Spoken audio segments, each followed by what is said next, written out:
minute we'll go live. Yep. So we're live here. Yep. Hey everyone. Thanks for joining the second round of Polygon Labs workshops for the DevX Polygon DevX Global Hackathon on DoraHacks. We're super happy to be working closely with Polygon Labs to host this online global hackathon alongside Polygon Labs. A lot of the biddles that have come in so far look extremely promising, and judges are getting excited to review them all. So just wanted to say thanks to all the projects that are participating, all the projects that are tuning in to this workshop, any just regular audience tuning in as well. We've got a very exciting workshop today. Abdu from Trust Wallet. He is the senior smart contract engineer at Trust Wallet. He will be hosting a workshop this morning titled State Channels with EIP 712, EVM Simulation, Call Data Logs, Error Decoding, and a deep dive into DeFi protocols. So, Abdu, thanks for being here this morning. And before we dive in, I just want to kick it over to you to see if there's any initial words you may have. Yeah, thank you so much for having me. Hey, everyone. I hope it's going to be a good workshop and it's not going to be boring. I'm sure it won't be. Alrighty. Yes. Well, without further ado, I'll let you dive in. Amazing. So I think this workshop or this demo is like it's an effort from us also to shed a light on some of the crypto problems that the community overall experience and really suffer from it. So as the title suggests, this is an invitation to all developers and all crypto users to join us, let's say, to elevate safety and user experience. How we want to do that is to make, let's say, transaction very simple, because we must agree that now, like, signing transactions or crypto overall is a bit complicated and user experience sucks. This is due to, let's say, the blockchain complexity and us also use, let's say, to rely always on centralized servers or centralized entities. So yeah, that's me. You can reach out to me on Twitter or GitHub to keep up what we are doing at Trust Wallet. This is my Telegram if you have any questions. So what we introduced today is the Wizard SDK, which is a TypeScript SDK that aims to revolutionize, let's say, Web3 security and user experience. And we're going to see in a few moments how we plan to do that and what kind of help we need the community to do for us. So as a start, if you don't know Trust Wallet, we are a crypto wallet. You can buy, store, and swap any type of cryptos, NFTs, and also you can be a degen and earn some rewards. We have 60 million downloads, 10 million active users. Our, let's say, core value is security, and next to it is to cover multi-chains. So we have more than 70 chains and still counting every day. We cover, let's say, multiple blockchains like Cosmos, Ethereum, BNB, Solana, let's say Polkadot, and you can name more also. So we also recently started working and focusing on developer experience, like getting, let's say, more tools to the developers, like transactions, let's say advanced transactions, data, or let's say decoding, testnets. Especially one of the big problems is faucets. So we aim to make developers' life easier by getting all testnets, faucets from within the wallet rather than go and chase websites, which is painful for all developers. So yeah, let's start. So CeFi, I think we all agree that no thanks, we don't like CeFi. This is why we all here. So let's assume this scenario, you have someone that you want to make a transaction with, regardless what is it. Maybe you want to buy real estate, or maybe even you just want to buy some candy. So unless you have cash, which is also, let's say, owned by banks, unfortunately, you need always to go through a bank if you want, let's say, especially, let's say, to make a purchase with large amount of money. And unfortunately, there is someone or some people there that's going to decide, even if it's your money, if it's going to go through these transactions or no. So at the end, it's not your money. So now let's see another scenario when only you and someone else. All you need just to have a crypto wallet and have, let's say, some crypto, and you can trade directly peer-to-peer. And this is what is DeFi and which is Web3, is to give freedom to people and remove censorship. And it's also like to preserve your privacy. You don't need to share all your financial details with anyone. So here I'm trying, let's say, to highlight, let's say, the role of crypto wallets. Here, as you see, the log of trust wallet, but this applies to all wallets regardless. And we're going to see why this is really important, the wallet, because if you don't have wallet, as you're going to see, first thing, you can't really generate, let's say, you can generate some private keys, but that's like really technical skills you need, let's say, to run some stuff. So it's much easier to have, let's say, a wallet that's going to securely, let's say, generate private keys and store it, which is like very critical aspect, because we're going to see in a moment, if you lose your private key and someone get access to it, I mean, it's not yours anymore. So the wallet also allows, let's say, users, regardless of their level of technical expertise, or if they really understand crypto 100% or no, to connect with multiple dApps. Regardless what is it. You don't need, let's say, to go to, let's say, Uniswap, understand how it works, let's say, with your wallet, and then you go to Curve, what they need, and so on. We do all of that works for you. The same thing, all, let's say, dApps requests, they go always through your wallet, as you see if you use your wallets. There is always this pop-up that asks you want to confirm this or no, which is mean that you are in control and no one else. So as I said, it allows you to connect. You can see here, this is screenshots from OpenSea and one for 1 inch.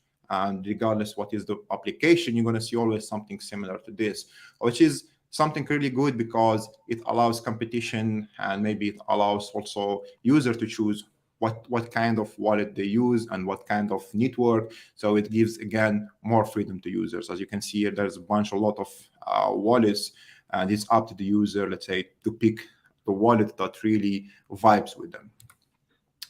So one of, I guess, primary things everyone doing crypto is try to ape in. Maybe you want, let's say, to buy some NFTs or maybe trade NFTs, swap tokens. You can see here from 1 inch or from Uniswap or SushiSwap. And recently we saw also the airdrops. There are a lot of people who are interested maybe in chasing only airdrops. People make it even like a full-time job. And again, the wallet is your only first gateway to do all of this. But this is gonna like put us in the problem with the problem that because of it, we're making this workshop and trying to do our best to clarify it and fix it. So I think most of us saw all of that Twitter, let's say, notification claiming that you want, let's say, $3,000 or $10,000 in X tokens, and you just need to click a claim button. And the spoiler here is mostly a scam. Once you sign it, you're gonna get wrecked. So this seems like a problem, and it's really, really critical problem. Before we go to that, we need first to understand the root of these problems. So let's see this scenario. There is your wallet, beloved wallet, and there is a blockchain. So there is 2 types of transaction you can make. One which is on-chain. When you sign it, then it goes to the network. Regardless what is the network, Ethereum, BNB, or Cosmos, it needs to go through a network, through consensus, then to get like finalized. And that usually takes time, and you need to pay gas for it, because if you don't pay gas and it doesn't take time, then that's not a blockchain, right? So we can see that this aspect of taking time is not very good at all. Imagine you go to, let's say, to Amazon or let's say to Twitter to send a message, and you need to wait, let's say, 15 seconds for your order just to get confirmed, which is not going to work, as we all know. This is why there is something which is an off-chain messages, where we sign the transaction or sign those messages only off-chain. We don't send them to the blockchain. And because they are signed with your private key, let's say, this here entity, which is, let's say, have a database and a server, which is an off-chain, it's not a blockchain, they can, let's say, cryptographically verify that it's you, your wallet address, let's say, your public address, it's you that signed this message. It works out authentication and authorization. Unless your private key is shared with someone else or get lost, then that's also critical. But with this, we don't need to submit these transactions, let's say, to the blockchain. We save us first gas and make it very scalable and fast. Why I'm talking about these off-chain transactions?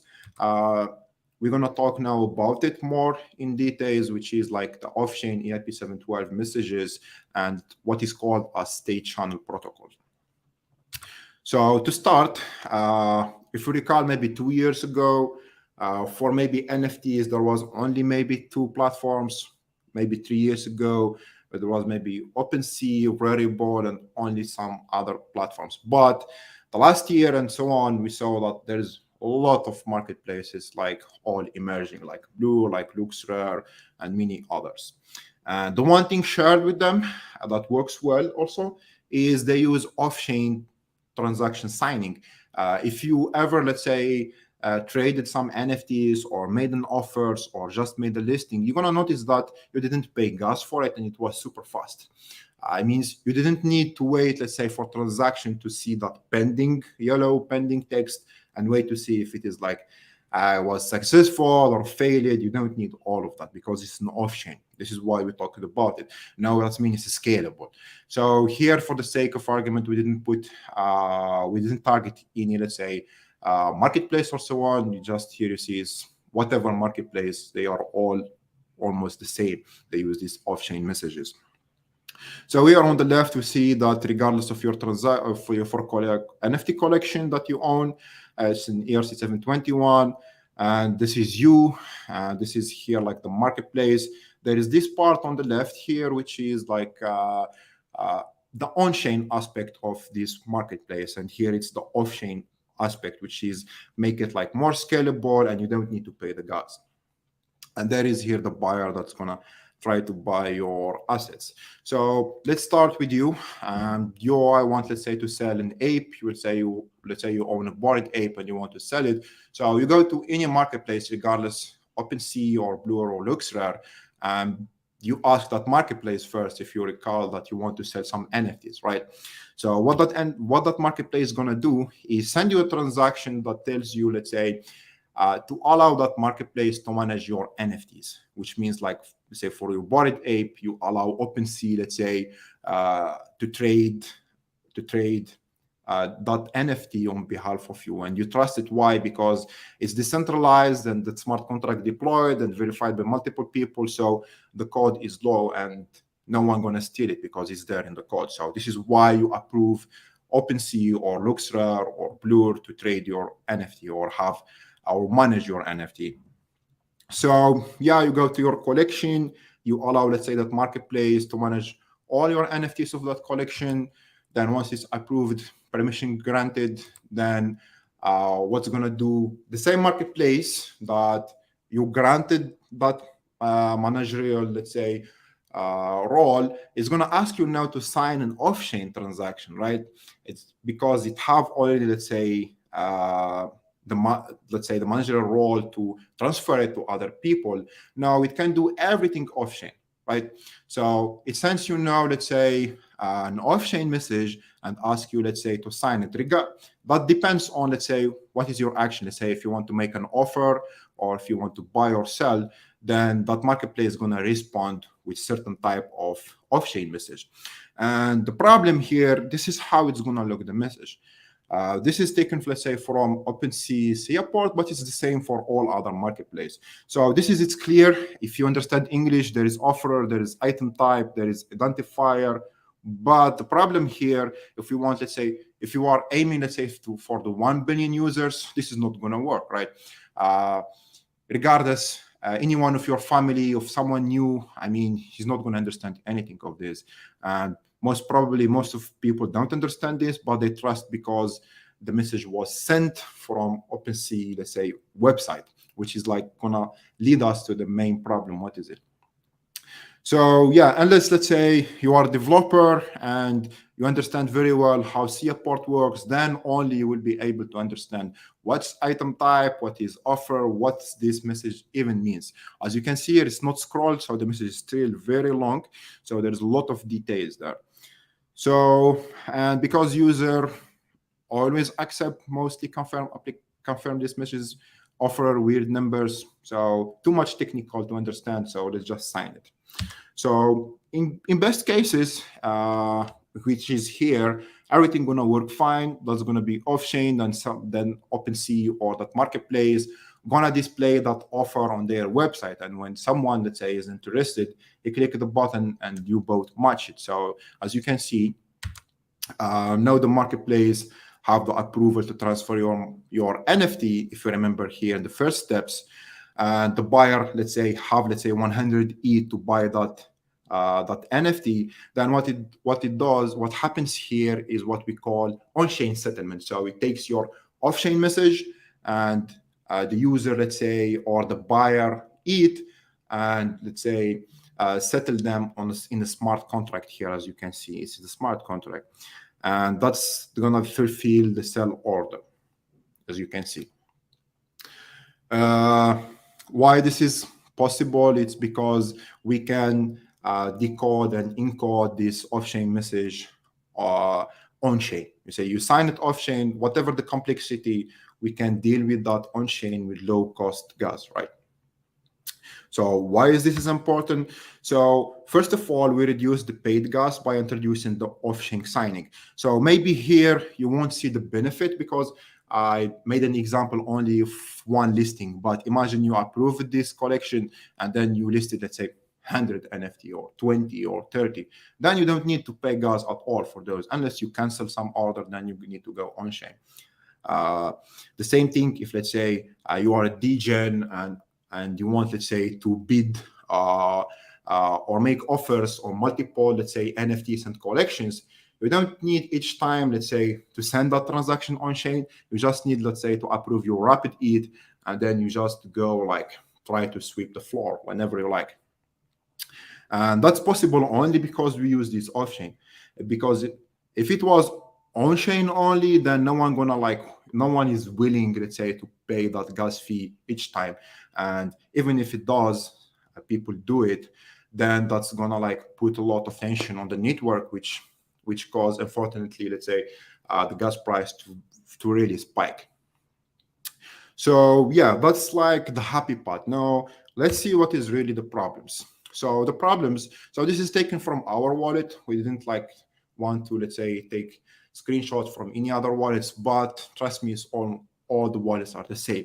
So if you look here on the left, I mean, how are you going to understand what is this? And again, reject and confirm are really critical buttons. If you click confirm, that you confirm something. So it's really critical when you click on confirm. And clicking on reject also, it works the opposite of adoption. So still, both cases are not good. So the problem here is not in confirm or reject, but in this message. It's too much complicated for people to understand. And again, that's, as I said, confirm and reject. People sometimes, they don't have enough, let's say, knowledge, enough insights. They need always someone to tell them if this is safe or no. And then that's caused them, let's say, to this fear of clicking confirm or reject. But people, if you start, let's say, always clicking confirm, and things works fine, that's opened the doors for scammers, let's say, to create all of these phishing attacks or scamming attacks, because people now are used to click confirm based on data they don't even understand. So if you see this, you don't understand, click confirm, and yeah, it was good once, twice, third, every day, then you're gonna get, let's say, scammed at some points, even if you are technical, because this is you see, it's numbers. So even if you're technical, what you need to do is to take this data, decode it, and maybe change it from GUI to ETH and see if you're really getting what you deserve or no. So yeah, maybe it's fine, but not for everyone, for sure. So let's see here real life examples that happen multiple times. And this was the first reason for us to step in and try to solve this problem. I remember it's happened a lot last year, especially at the end when we saw this trending. So we started gathered together, trust-wise, said, okay, let's try to find a solution for this. And this is what we came about, what we're going to see in a few minutes. So let's see this example. So again, everything is happy here. As you saw before, you granted OpenSea your NFTs to manage and so on, nothing fishy at all. But then you receive maybe some notification on Twitter, on Telegram, someone claiming that you can, let's say, claim some tokens, or maybe that happened with some guy that they want, let's say, to confirm that he owned a Bored Ape to join some, I don't know, copywriting or something.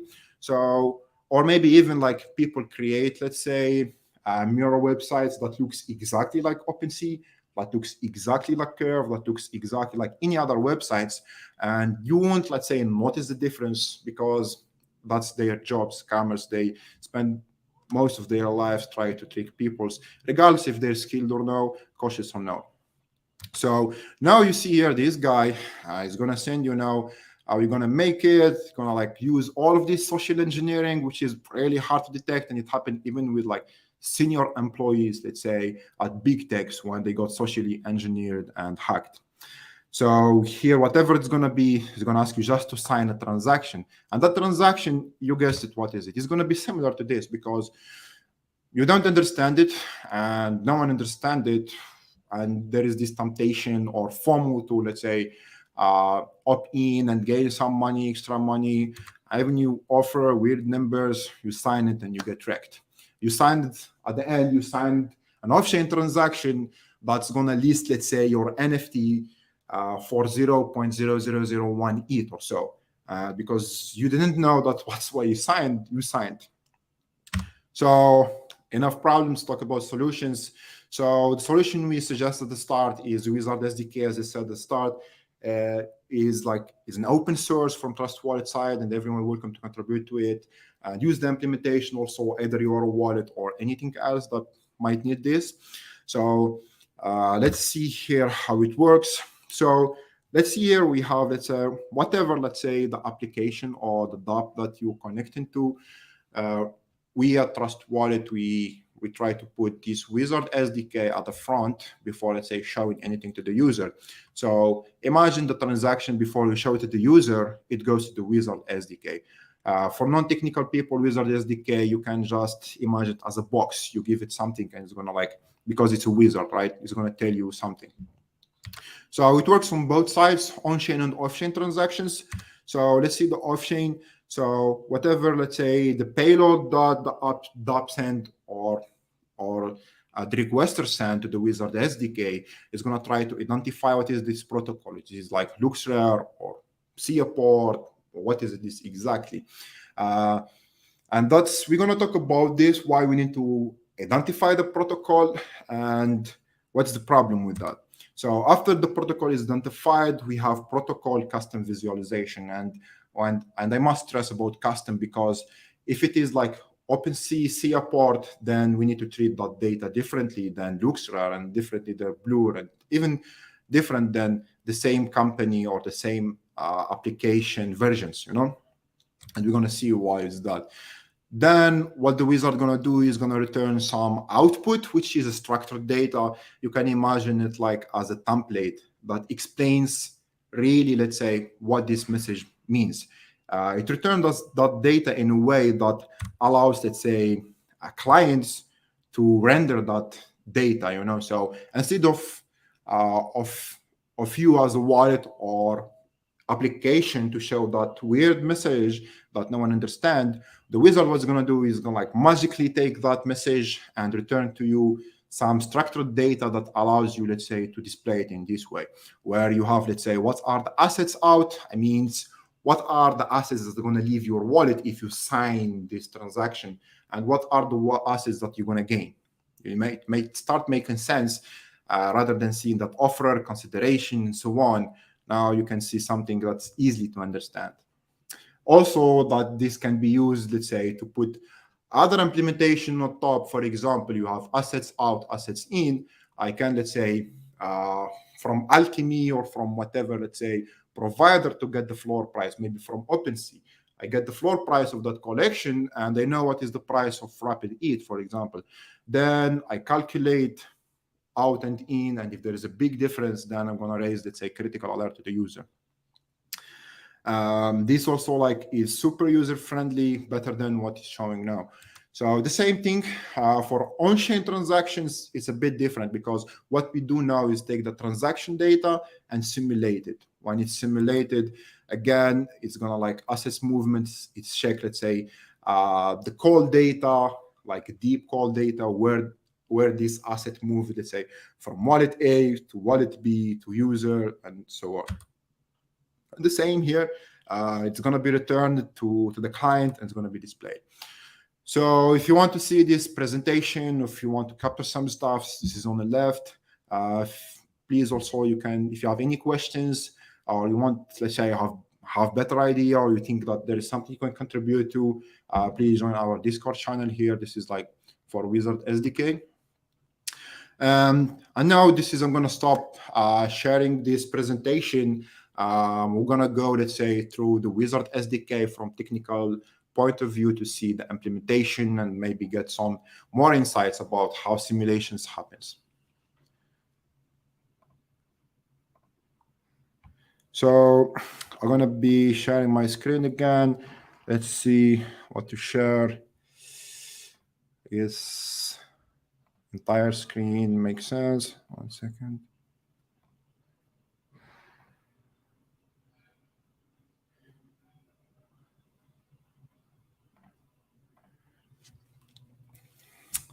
I hope that you can see my screen.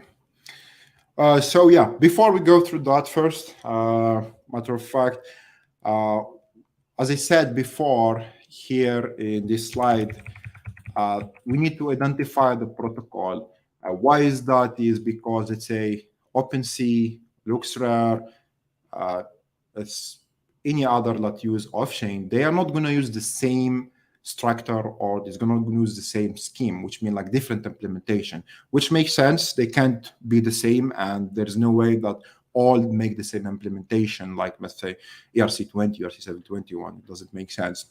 So for that, we proposed this EIP, which aims, let's say, to move, you can see here, let's say, our proposition and why we think this is really helpful for us. As you can see, it's tackle scalability, reliability, and maintainability. So as you see here, identify and understanding all protocols that utilize the AP712 and their respective business logic is daunting task, and particularly with limited resource. So for us as wallets, it's going to be super hard for us to keep up with all, let's say, protocols that pop up, let's say, new and upgrades, let's say, the same protocol, which put, again, like our users in a vulnerable position. So reliability also, we believe that no one understands the protocol better than developers that they wrote it, or someone spent like a lot of time, let's say, studying it or playing around with it.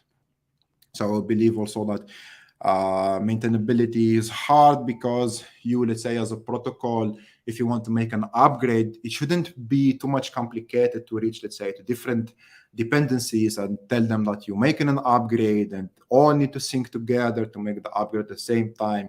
Else there's going to be how to say, differences in different implementations, and which is like misleading to the user, which is like even worse than like showing him like all of that plain text. It's better, let's say, to show to the user the plain text rather than like showing like a misleading visualization. So it aims also, this is all aims to share this responsibility with dApps developers, so they can write this visualization on chain, then wallet just query it. So they write this visualization of EIP 712, and wallets can just query, let's say, send that EIP on chain, that message, and that dApp also that's going to return to the wallets the same data we showed in the Wizard SDK, which then wallets can just, let's say, display it with some assumptions that the dApps are honest with that. So if you want also to get more details about this is the EIP 6865. If you have some comments, some details you want to understand more, don't hesitate to reach out to us. as I shared before, Telegram or Discord, on anywhere. You can find it directly here on the EIP repo. So yeah, that was regarding the EIP. The next thing, as I said, is we want to see the SDK, in more details. So as I said before, it's a TypeScript. It's a TypeScript package. There is nothing complicated about the package itself. Some configuration and so on. We have unit tests for visualization. We're still gonna make for the simulation. So as you can see here, there is like two main folders, which one like visualization. So visualization is for off-chain messages and simulation is for on-chain messages. So visualization here, you can see that Blur, IO have support, Luxrar, Seaport, ERC20 permit. There is more protocols that we didn't merge them here because we're still testing them. So let's take Seaport as an example here. It exposed these visualize functions that everyone exposed, correct domain. So initially it checks that the domain you're using here is the correct one, as you can see. So already, like, this is an example, let's say Seaport, they made already a new upgrade, version 1.5, which need to support also. So we need always to keep up with their upgrades and make the required changes in this implementation. This is why we created the EIP, is to reduce this cost also. So it's pretty simple almost here. You have everything as TypeScript. We take the payload with the documentation reference from where we got this. This is from OpenSea documentation. Then we made this as a TypeScript. I guess maybe we took it even from their SDK with some changes to strings and so on. Then, yeah, let's go back to Seaport. This is TypeScript. Everything is strongly typed. Then we have assets out, assets in. What we do is we take offer and go through all of it. There is also another aspect here, amounts, which is like a bit weird, but you're going to understand in the EIP if you go read it why we decided to make it an array rather than just a number. Because if you want to make an offer or if you want to buy an NFT, usually, and I stress on usually, people need to specify only one amount. But other cases, let's say, if it's an auction, then an auction have, let's say, a low price and a high price, depending on the time. So this is the amount, as you can understand also in the IP, if you read it, it's an array of an amount based on the time. So the first amount in the array at index 0 is the price of that, let's say, token at T0, right? And the last one is at TX, which means like the last. Yeah, here again, what we're doing, we just some basic TypeScript where we check if it is an auction or no. So this requires, let's say, whoever working on this to understand Seaport, how it works. And this, I believe this is a good opportunity for everyone, let's say, want to jump in and experiment with DeFi protocols. Let's say, if you're ever interested to know, let's say, how Seaport works, you can go check the protocol, check documentation, and maybe you check the wizard, and maybe you can contribute to something new, right? Here, let's say, to know if this is an auction or no, you need to understand how Seaport works. But if you see here in Blur, it's completely different. This is why we said every, let's say, protocol use different scheme. So here you don't have the same feed. So this is why we needed for each protocol to do, let's say, a custom implementation. And again, lead us to the EIP that we propose that aims to help us with this. Here, again, we check in the offer, check in the, let's say, the order type. Here, the consideration, which means like when you make an offer to Seaport, the offer is what you're offering. Consideration is what are the requirements for this offer to be settled, which includes, let's say, how much you want, and let's say the fees that goes, let's say, to the creator, or it goes, let's say, to Seaport, and so on. And yeah, basically, then the supported chains, the supported addresses, and we have also a ERC20 permit, which used mainly by DAI and and Uniswap, liquidity removal. We have Blur also. We have LuxRare. I think LuxRare working on V2 that we need to check soon also. And yeah, so also when it comes to test visualizer, have total coverage 100%. So you're going to see here we have a bunch of data that we took, let's say, directly or generated from the SDK or just directly from the DApp. And then we make sure it's freeze so it doesn't get changed. And then we test it here and see if it's going to return the expected behaviors, which help us. If we make any changes in the implementation, we know that the backward, let's say, compatibility doesn't work anymore and we need to fix it. So this is the visualization. If you have any questions, just ping them in the chat. And Brian, I'm pretty sure you're going to share it with me. We're going to discuss it. So let's go now to the simulator, which is, I guess, it's a bit more complicated aspect. And it's more interesting is the idea that because how can you know what the transaction the output of a transaction gonna be before even executed, which is like promising and makes sense.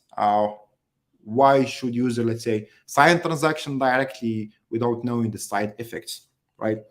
You can do that. For example, you go through each protocol, also on-chain smart contract, and try to make that predictable outputs off-chain, similar to what we did for visualization, but it's gonna be complicated a lot.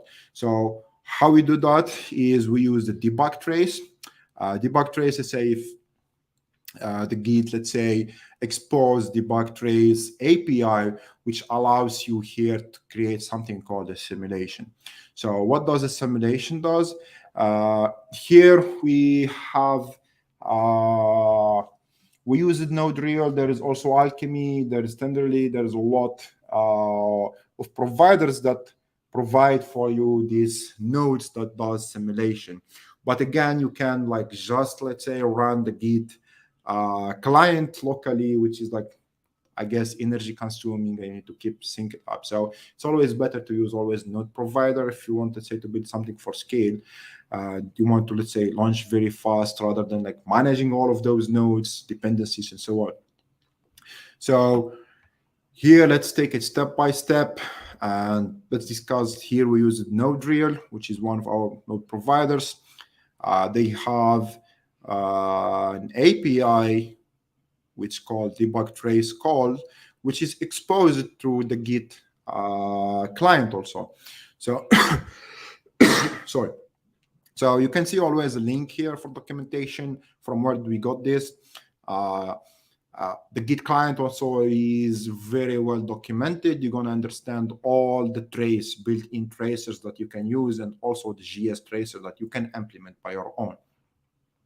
So there was multiple ways. It's like to check the state changes, what changes in the state, what the storage touched, and so on. But what we decided to go through is the debug trace, which the call trace, which is going to return to you. So imagine this node that you send to it that transaction that you were supposed to show to the user and they click sign. All of those weird number. So before to show it to the user, why don't we send it to a node, let's say a debug node, which run it without like executing it, right? The same state, the same behaviors, and then it's going to tell you what happened if this, what's going to happen if this transaction get executed, right? Sent to the main blockchain. And what's going to do, it's going to return for you, let's say, the calls, which means smart contract A, call it smart contract B, call smart contract C, and so on, right? And then it can provide you also with something interesting, which is the event log. So when contract A got executed, it let's say emitted this kind of events, event 1, event 2, event 3. And this stick in your mind, okay, events, what's the importance of events?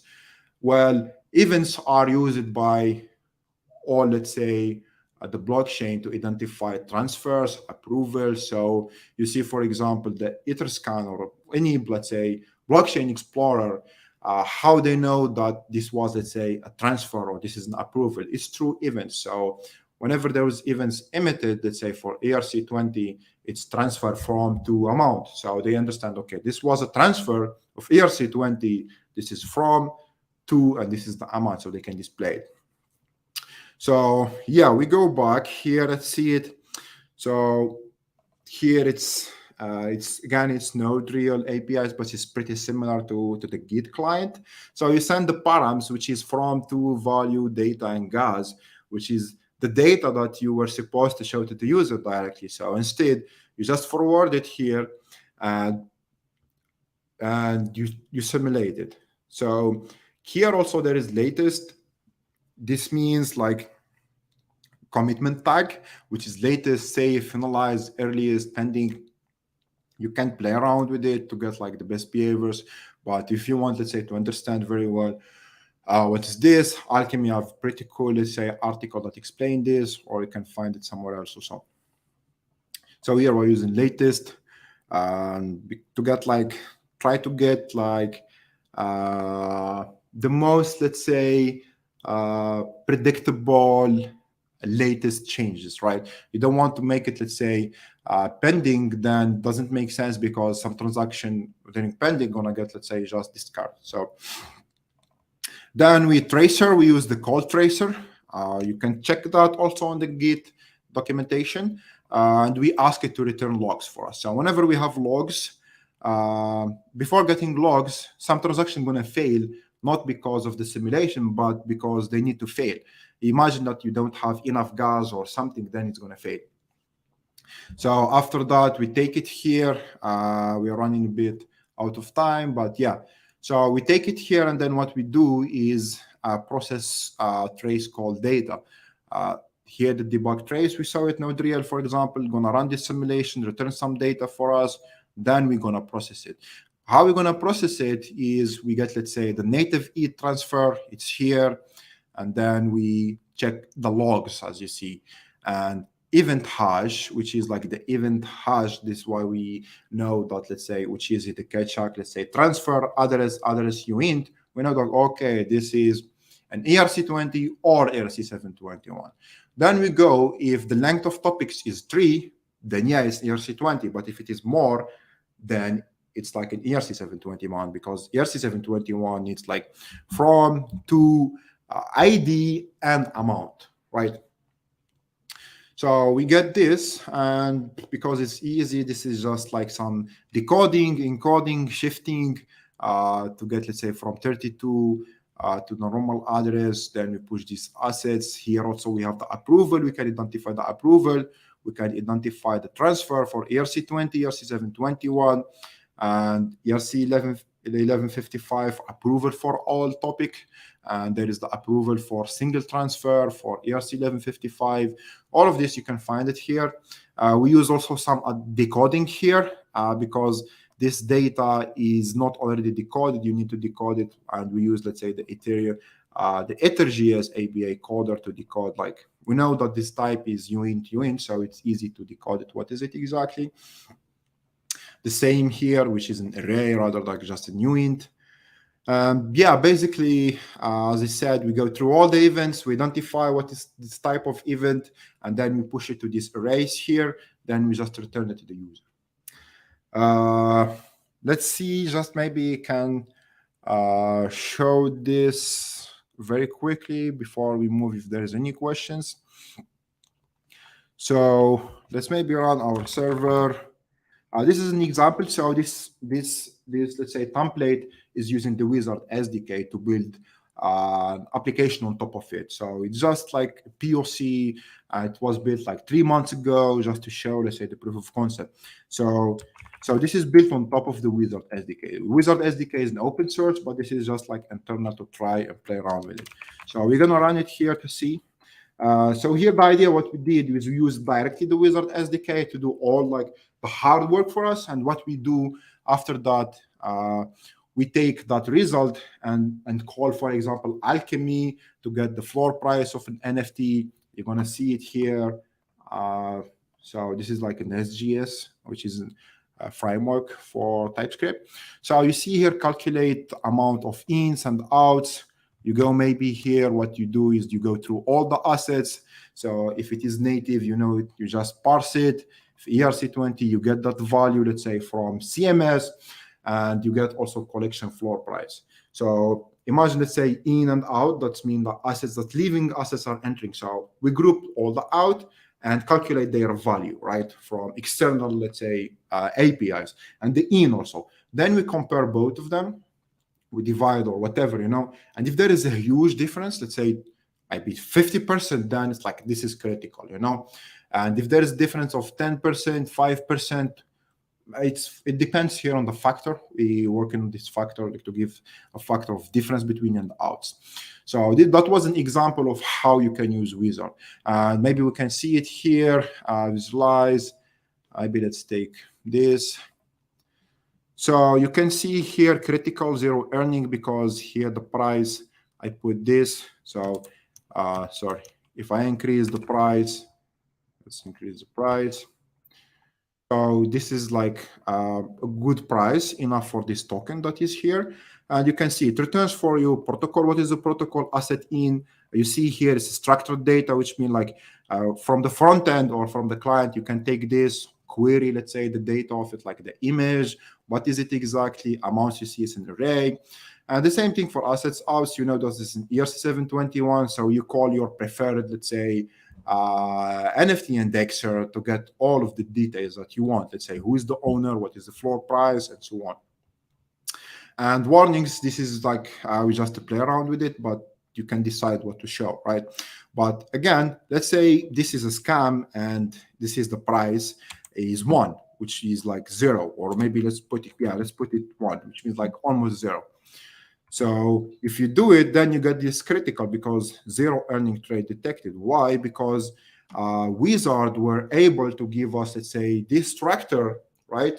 Assets in, assets out. So we call it our, let's say, price providers internally or externally, and we calculated the assets in, the assets here, the total value, and the assets out. We compared and we found, okay, this is not really good, you see here is getting 0 amount of ERC20, where like this floor price should be really higher. So then we say to the user, don't sign this is a scam. So I hope this was helpful. Stop sharing if there is any questions or anything I can help with. Hey, Abdu. Let's see. No questions in the chat as of right now, but yeah, it's a good point. If anyone has any questions during this presentation, you can feel free to reach directly out to me at Brian Dora, at DoraHacks Official, both those Telegram accounts, or post it in the chat room on either Binance Live or YouTube, and I'll be sure to ask Abdu. But nothing at the moment so far. So thank you. That's good. That's good. Cool. Yeah, I think let's see. We went through everything. Maybe we can go last few minutes through the EIP, which we focused on a bit. Just maybe to explain it to whoever want to work on this. So yeah, this is the EIP. It's still not merged, but we are, let's say, in a review process. So there is comments that we need to update. So again, like you can see from the abstract that numerous protocols employ, let's say, distinct EIP 712 schemas, as we saw, Seaport, Blur, anyone like use different schemes. So this leading to unavoidable inconsistency. Again, it's unavoidable. So because it's scraped to everyone, is decentralized. We don't need all to agree on how to do it. Then like it doesn't make sense at all across the ecosystem. But we need interoperability between protocols and between wallet and dApps. And to address this issue, we propose in this EIP a standardized approach for dApps to implement an on-chain visualization. So this on-chain visualization is going to take the ABI encoded EIP 712, the one that the UI of that dApp request. What we do, what we propose is us as a wallet to take it and to send it on-chain to the same dApp. And that dApp, what's going to do is going to tell us if users sign this, what are the assets going in and what are the assets going out. Why this makes sense? Because now, whatever like the DApp, they can build this, which is, we did here example, we did it for OpenSea Seaport, and you can see it's not really that much complicated. It's around 200 lines of code. I'm pretty sure like Seaport team can do it even in less and more efficiently. So what happens here, again, as I said, for us, it's going to be, for wallets in general, it's going to be much easier and going to like benefit the user more, because now every DApp can do it, right? So then what wallet needs to do is take that message that needs to sign off chain, send it back to the DApp on chain. This is, I stress, on chain, not off chain, because on chain we can guarantee it's a smart contract and it's trustless. So, and then it's going to turn to us what are the assets in and the assets out, which is universally agreed, like open structured data format, which is going to emphasize, let's say, the potential impact on user assets, and which is make it easy for us, for wallets in general, to display that in a good user experience and maybe even do some advanced analysis on that data to let's say, to spot any potential, let's say, fraud or let's say malicious addresses and so on. So currently how we're doing it is we are doing it manually off-chain with the Wizard SDK. And yeah, so again, the motivation mainly it was scalability, reliability, and maintainability. It's really hard, let's say, to keep up with both of three of this, especially with limited resource. You need like to have dedicated teams, and I don't see it even now. Maybe we have a few, let's say, dApps, but compared to 3 years ago, it's like it's going exponentially. So everyone can assume maybe in 2 years or 5 years or 10 years, that's going to grow like crazy, and no one going to be able to keep up with this. So this is an attempt for all the community to adopt this so we can mitigate this problem to grow more and more. Yeah, I mean, the function should be easy. Everything should be easy here. But again, this is the idea of an EIP is for everyone. If you have idea or criticism, just put it there and let's see how we can shape this EIP to be useful. It's not just to create it, but for people to use it later. So yeah, I think we don't see any that much of security here issues or something. And again, this is like the implementation for Seaport, for OpenSea Seaport. This is version 1.1. As you see, this is more like a copy paste stuff from their smart contract. So you don't, maybe you see 200 lines of code, you say it's a lot, but all of these stuffs here, it was already done by OpenSea Seaport.